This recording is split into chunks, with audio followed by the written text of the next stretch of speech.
excited to premiere the episode of this new web series that we're doing. It's because we said so. It's a parenting show hosted by non-parenting experts. Yeah, we're not experts, although we feel like once you have kids, you are an expert. But you also don't know what the hell you're doing. So it's, I mean, I gotta do for the experts don't know what the hell they're doing. Exactly. It's like you're experts in parenting are like weathermen. They get it right like maybe 30% of the time. And they might have the theory down, but then once you have kids, it's like, throw that out the window. All goes out the window. But I have two daughters, 9 and 7 years old, and he's got a daughter who's 1 and a son who's 6 years old. We're in it. Like, this is what we deal with on a regular basis. So to be able to take what we deal with, we had two wonderful writers that worked with us, Suzanne Weber and Peter Beckler. They have kids of varying ages, so one of them has a teenager. So we are like in the mix of all this stuff, and we're like, what is funny about it? When you're going through it, it doesn't seem funny. It doesn't feel funny. It doesn't feel funny at all. But then you're like, how can I turn this terrible moment into comedy? That's all comedy is. Comedy equals tragedy plus time. Take a terrible moment when you're going through it and just lean into it and know that you'll have a comedy bit or an episode for you live coming up like we have right here. So yeah. Is it you live or you live? I call it you live. I love that you're calling it. There's an element of cruelty in every joke, so sure. Just part of the process. Yeah, it is part, and I think also the best humor is the one that's tinged with a little bit of darkness. So anytime we can add that, I always feel like we're being true to what is actually what's out there, what is true. But we're excited to premiere this episode today, and psyched to work with Kids at Play, which is the production. Those guys are amazing. We've done a lot of stuff with them, like multiple web things, and we directed a music video that they produced. And I can't say enough great things about that. They give you the creative space to create what you want to create, and then they give you the resources to help you do it. That's all you can ask for out of a production. I would say this, we are control freaks when it comes to our work. We're like, gotta be hands-on on the control. I'm trying to just control that message.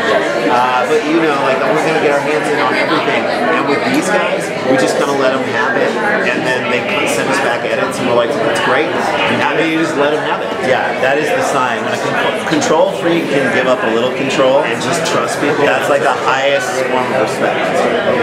What draws you guys to a particular project? Is it that personal experience, or is it the people that you're working with? Is it the platform? What is it? Mixture of all those things. It's the people you're working with. Do you like working with them? Then it's the subject matter. Do you feel like you have something to say that is unique and within our voice and on our brand of what we do? And then it's, where's it going? Where's it going? And what are we allowed to do? Like, what can we do with this? How can we do something that we feel like is special, that can only exist here? That if I wasn't me when I watched this, would I tune into this? If I came across this, or if someone emailed, you know, the link to this show that we're doing, and we weren't us, would we be like, oh, I wish we were doing that? Or that's great. So, that's the goal. So, since this whole conference is about connecting people and digital content on multiple platforms, what do you think is the most significant change in technology that is changing the way people view their content?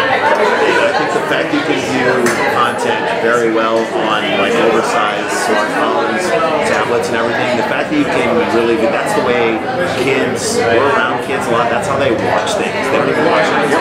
My son is 6 and he does not watch TV. He only watches a little Netflix, but he actually likes watching Netflix on the iPad more because he can maneuver around quicker, get in and out of it. On the TV, you gotta wait for it to load up and all that. And it's amazing because that's how he consumes things. That's how people are going to continue to consume things. If they're the generation that's aging into becoming adults, that's how they're going to do it. So why not be on the front edge of that?